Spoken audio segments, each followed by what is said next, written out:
इस वजह से कि ये गदर के साल थे, अफरा तफरी के साल थे।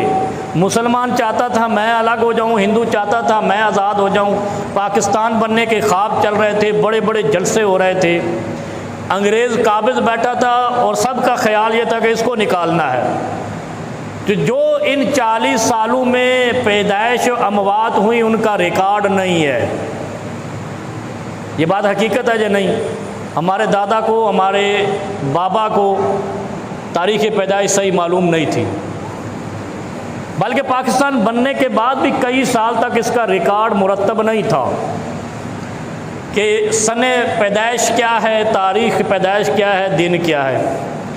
लेकिन जब पाकिस्तान एक सेटल्ड कंट्री बन गया,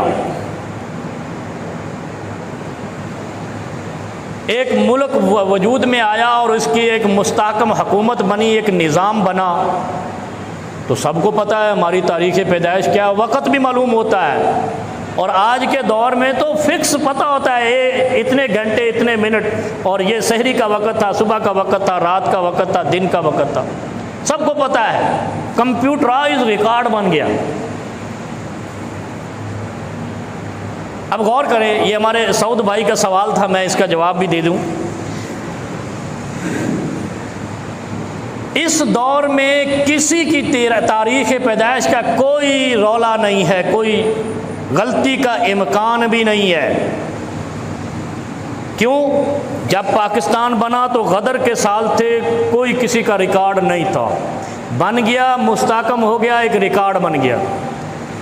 12 रबीउल अव्वल तारीख़ वफ़ात है, ये मुस्तहकम मुस्लिम ममलकत की एक निज़ाम के तहत मालूम है।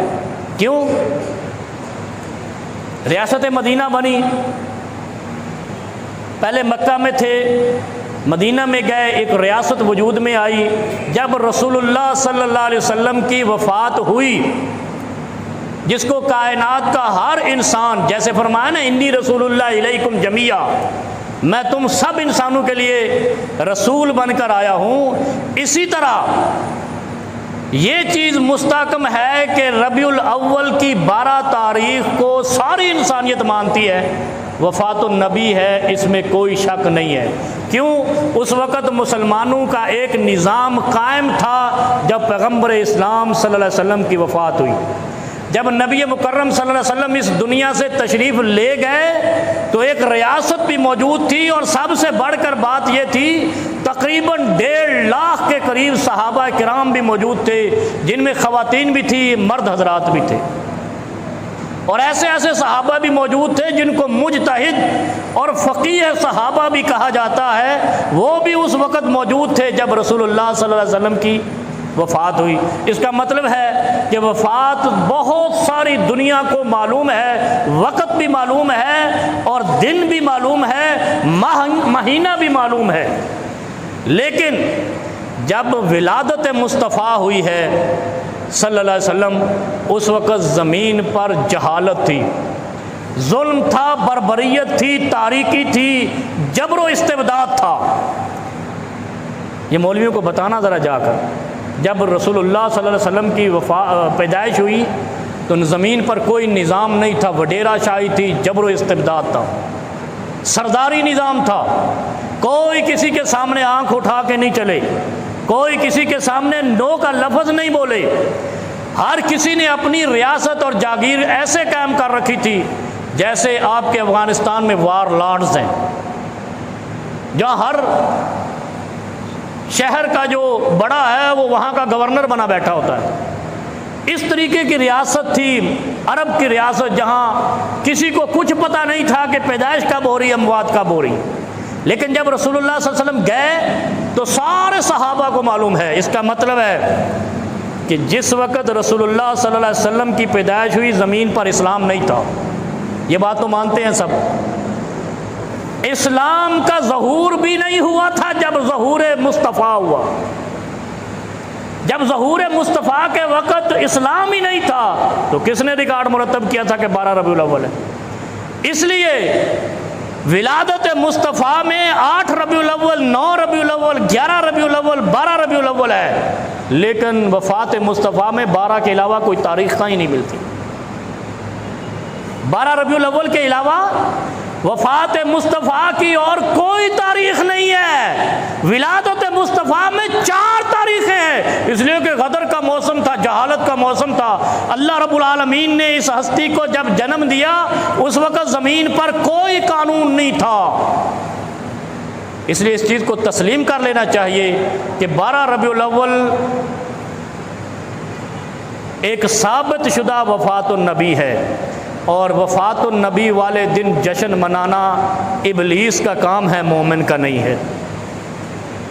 सबसे ज़्यादा शिकस्त शैतान को हुई, सबसे ज़्यादा शर्मसारी शैतान को हुई, सबसे ज़्यादा अगर किसी की मता लुटी है तो 12 रबीउल अव्वल को शैतान की लुटी है। इसलिए कि 12 रबीउल अव्वल मुस्तहकम तारीख़ है कि ये वफ़ात मुस्तफ़ा की तारीख़ है। पैदाइश मुस्तफ़ा की तारीख़ सही साबित ही नहीं है, इसलिए कि निज़ाम ही नहीं था। और वफ़ात मुस्तफ़ा को देखने वाले 1.5 लाख सहाबाए किराम है, पैदाइश मुस्तफ़ा को देखने वाला साहिब ईमान कोई भी नहीं था। ये बात गलत तो नहीं है? जब विलादत मुस्तफ़ा हुई कोई साहिब ईमान ही नहीं था, तो जो साहिब ईमान नहीं है उसकी बात पे यकीन कैसे कर लें? जिसका रब पे ईमान नहीं, जिसका अपने पैगंबर पे ईमान नहीं, जिस पर अल्लाह के हुक्मों पे ईमान नहीं, जब अल्लाह का दीन आया नहीं तो उस वक़्त के लोगों की बात पे कोई एतबार नहीं। लेकिन 12 रबीउल अव्वल को बयान करने वाले वो सहाबा किराम सिद्दीक अकबर से लेकर मालिक बिन हुवैरिस तक जो आखिरी दौर में मुसलमान हुए वो भी 12 रबीउल अव्वल कहते हैं। इसलिए ये चीज़ कुरान मुकर्रम की तरह, कुरान मुक़द्दस की तरह, कुरान मजीद की तरह, एक एक हरफ की तरह साबित शुदा है कि 12 रबीउल अव्वल के अलावा वफ़ातुन नबी की कोई तारीख़ नहीं है, पैदाइश मुस्तफ़ा की और तारीख़ें भी हैं। तो जिस तरह कुरान सच्चा, 12 रबीउल अव्वल को वफ़ात मुस्तफ़ा भी पक्की, और जो 12 रबीउल अव्वल को जश्न मनाता है वो ज़मीन पर उस दिन भी जश्न मनाया था जब रसूलुल्लाह इस दुनिया से गए। शैतान ने कहा था अब मैं तो सलाम फरमाते हैं मन आमिला अमलन लैसा अलैहि अमरुना फहुव रद्दुन,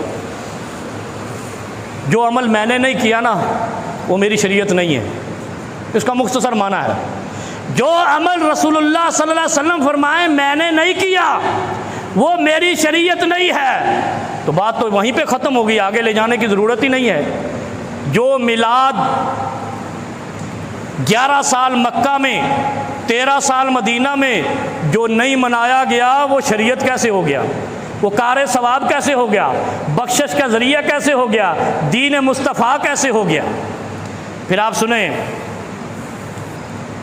मिलाओ मिलाद हमें कोई काम नहीं है, इसलिए कि शैतान के भी कुछ एजेंट तो होते हैं ना। अमेरिका के एजेंट पाकिस्तान में पाए जाते हैं ना, इसी तरह शैतान के भी एजेंट दुनिया में पाए जाते हैं। सवाल ये नहीं है, सवाल ये है कि मिलाद मैं भी मनाता हूँ, चलो चलते हैं मिलाद मनाते हैं, लेकिन कोई तरीका हमें बता दो जो मुस्तनद तरीका हो। मिलाद का मुस्तनद तरीका इसलिए कि अल्लाह रब्बुल आलमीन ने हुक्म दिया है लक़द काना लकुम फ़ी रसूलिल्लाहि उस्वतुन हसना, ऐ लोगों तुम्हारे लिए मेरे महबूब की सुन्नत तरीका है, उस्वा हसना है, खूबसूरत तरीका है। हसना कहते हैं खूबसूरत तरीका है। अब ये खूबसूरत है, अब ये हमने तरीका लेना कहाँ से है? रसूलुल्लाह सल्लल्लाहु अलैहि वसल्लम से। क्यों?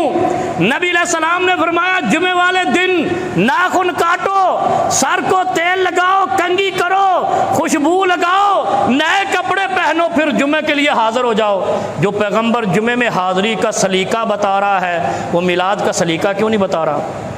लाहौर के मिलादी और तरह के हैं, कराची के मिलादी और तरह के हैं, 7 शरीफ के मिलादी और तरह के हैं, और जनाब इस्लामाबाद के मिलादी और तरह के हैं। तो इसका मतलब है नबी ने ये तरीके पे मोहर नहीं लगाई, इसीलिए बिखरे हुए पड़े हो, इसीलिए बिखरे हुए हो कि ये उस्वा हसना नहीं है। पैगंबर ने कहा फर्ज नमाज जोहर की 4 रकत है, किसी ने आजकल 3.5 नहीं की, किसी ने आज तक 5 नहीं की। जो तरीका नबी ने बताया उसी तरीके पे फर्ज नमाज, वो सुन्नी हो, शिया हो, बरेलवी हो, अहले हदीस हो, पैगंबर के बताए हुए 4 रकत ही पढ़ता है, 5 नहीं करता है। तरीका बताया है, इस्तिंजे का तरीका बताया, कपड़े पहनने का, किताबुल लिबास पूरा बाब कायम हुआ हदीस की किताबों में। हर हदीस की किताब में किताबुल लिबास है, किताबुल अकीदा है, लेकिन नहीं है तो किताबुल मिलाद नहीं है। किसी हदीस की किताब में किताबुल मिलाद नहीं, किताबुल लिबास मौजूद है। तो जो चीज़ अहादीस की किताबों में नहीं है वो मुस्तफ़ा की सुन्नत कैसे हो गई। ना जुल्म करो अपने आप पर। हमें तुम्हारे जहन्नम जाने का खौफ खा रहा है, वरना हमें तुमसे कोई हमदर्दी नहीं। हमें शैतान से क्या हमदर्दी हो सकती, कोई हमदर्दी नहीं है। खुदा करे वो ता क़यामत जहन्नम में जाए। हमें खौफ ये है कि मोहम्मद का कलमा पढ़ने वाला जहन्नम में क्यों जाए। इसीलिए तो फरहान की चोटी में जो ऐलान हुआ था, क्यों हुआ था? ताइफ के लोगों ने पत्थर क्यों मारे, क्यों खाए? इसलिए खाए कि ये मेरे लोग, ये मेरा कलमा पढ़ ले, जहन्नम से बच जाए। हमें भी ये खौफ खा रहा है कि जो मोहम्मद का कलमा पढ़े वो जहन्नम में ना जाए। इसलिए मैं अक्सर कहता रहता हूँ, मेरा फ़िरक़ों से कोई ताल्लुक़ नहीं है। फ़िरका बंदी एक लानत है, जो फ़िरके की आवाज़ लगाता है वो इस्लाम का तिया पंचा सत्यानाश कर देता है। इस्लाम का फ़िरक़ों से कोई ताल्लुक़ नहीं है। फिर कोई एक तरीका मुस्तनद पूरी किताब कुतुब अहादीस से, कुतुब फ़िक़्ह से, कुतुब मुहद्दिसीन से, जो कुरून उला में है, 400 साल तक की मोहलत है। पहले 400 साल से इस तरीक़ा मिलाद का कोई मुस्तनद बयान ला दिया जाए, हम भी मिलाद मनाएंगे। और अगर पहले दिन से ही मिलाद का कोई मुस्तनद तरीका नहीं है तो यह सवाब भी नहीं है, उसवा हसना भी नहीं है, नबी की शरीयत भी नहीं है, नेकी भी नहीं है, जन्नत जाने का ज़रिया भी नहीं है, वक़्त का ज़िया है, अमल का ज़िया है, पैगंबर की नाराज़ी का ज़रिया है। कि बड़ा शोर है मिलादुन नबी का, मनाओ मेरे भाइयों। 12 रबीउल अव्वल के वफ़ात के अलावा कोई दिन ला दो, हम आपके काफ़िले के सालार बन जाएंगे। वफ़ात का दिन 12 के अलावा ला दो, हम आपके काफ़िले के सालार। सबसे झंडियाँ ज़्यादा हमारी, सबसे ज़्यादा हरा कपड़ा हम तकसीम करेंगे, सबसे ज़्यादा नारे हम लगाएंगे इंशाअल्लाह। 12 के अलावा वफ़ात साबित कर दो, क्योंकि पैदाइश के दिन तो मुस्तनद है ही नहीं, वफ़ात की तो मुस्तनद है। और सबसे अहम मसला ये है, जो लोग मिलादुन नबी मनाते हैं ना, वो भी हमारे भाई हैं। वो क्या कहते हैं, नबी नूर है, नूर वाला आया है, नूर लेकर आया, ऐसे कहते हैं ना, आपने सुना होगा। तो किसी मिसाल दी जा सकती है कोई कि इस नूर के अलावा किसी नूर का विलादत, यौम विलादत मनाया जाता? नबी नूर है, पैगंबर अलैहिस्सलाम नूर हैं, मान लिया हमने, लेकिन बताओ कोई मिसाल के तौर पे लाओ किसी और नूर की विलादत, यौम विलादत मनाई जाती हो, हम आपके काफ़िले के सालार। और फिर जब और नूर नहीं है, और यकीनन नहीं है, 1,24,000 अम्बिया ज़मीन पर मबूस हुए अपने अपने दौर में। हर नबी की माँ मालूम है, बाप मालूम है। जो माँ बाप से पैदा हो वो नूर नहीं बशर है। कुल इन्नमा अना बशरुम मिस्लुकुम यूहा इलैया। नबी अलैहिस्सलाम फरमाते हैं मैं तुम्हारी तरह का बशर हूँ। और ये कौन फरमाते हैं? अल्लाह ने कहा है। अल्लाह को पता था 1,500 साल पहले मौलवियों की मंडी लगेगी जो मेरे नबी को नबूवत से निकाल देंगे और नूर में डाल देंगे, बशरियत से निकाल देंगे। अल्लाह ने कुरान में उतारा है, कुल इन्नमा अना बशरुम मिस्लुकुम। जाकर गूगल पे लिखिए, अभी कारी साहब ने मुझे ये आयत ढूंढ कर दे दी। कुल इन्नमा अना बशरुम मिस्लुकुम, आपको सारा मिल जाएगा। और गूगल ना तेरा है, ना मेरा है, ना सुन्नी का है, ना वहाबी का है, वो किसी काफिर का है, पता नहीं इसका ओनर कौन है, उससे ढूंढ लें, आपको आयत कुरान मिल जाएगी। जब कुरान कहता है कि ये मेरा महबूब बशर है, तो फिर बशर तो मान लो, फिर विलादत मनाएंगे। और अगर बशर नहीं मानते तो नूर में कोई मिसाल ही नहीं है कि उसका जश्न विलादत मनाया जाए। और तीसरा जो सबसे अहम, जो पहला पॉइंट मैंने बताया, अभी चूँकि मजमा बढ़ गया है कि यौम वफ़ात कन्फर्म है, यौम पैदाइश कन्फर्म नहीं है, इसलिए कि यौम विलादत उस दौर में हुआ जब इस्लाम ज़मीन पर नहीं था, निज़ाम ज़मीन पर नहीं था, किसी साहिब ईमान ने विलादत मुस्तफ़ा को नहीं देखा, जबकि वफ़ात मुस्तफ़ा को 1.5 लाख सहाबा ने देखा है ज़मीन पर। इसलिए विलादत मुस्तफ़ा कन्फर्म नहीं है किसी साहिब ईमान से, वफ़ात मुस्तफ़ा कन्फर्म है 1.5 लाख सहाबा से कि 12 रबीउल अव्वल वफ़ात मुस्तफ़ा है। जब वफ़ात मुस्तफ़ा आई है तो पूरा कुर्राए अर्ज़ अफसुर्दा है, शैतान बगलें बजा रहा था। और आज जो जश्न मनाते हैं 12 रबीउल अव्वल को, वो अपने ईमान का मुहासबा करें। हम नहीं कहते कि वो शैतान हैं, लेकिन कुरान और हदीस की रूह से जो वफ़ात नबी वाले दिन जश्न मनाए, वो नबी का सगा नहीं है, नबी का मुहिब नहीं है, नबी का आशिक नहीं है, नबी को चाहने वाला नहीं है, नबी के प्यार करने वाला नहीं है। नबी से मोहब्बत करने वाला वो है जो पैगंबर की गमी में गम में डूबे, जो पैगंबर की खुशी में खुशी में डूबे।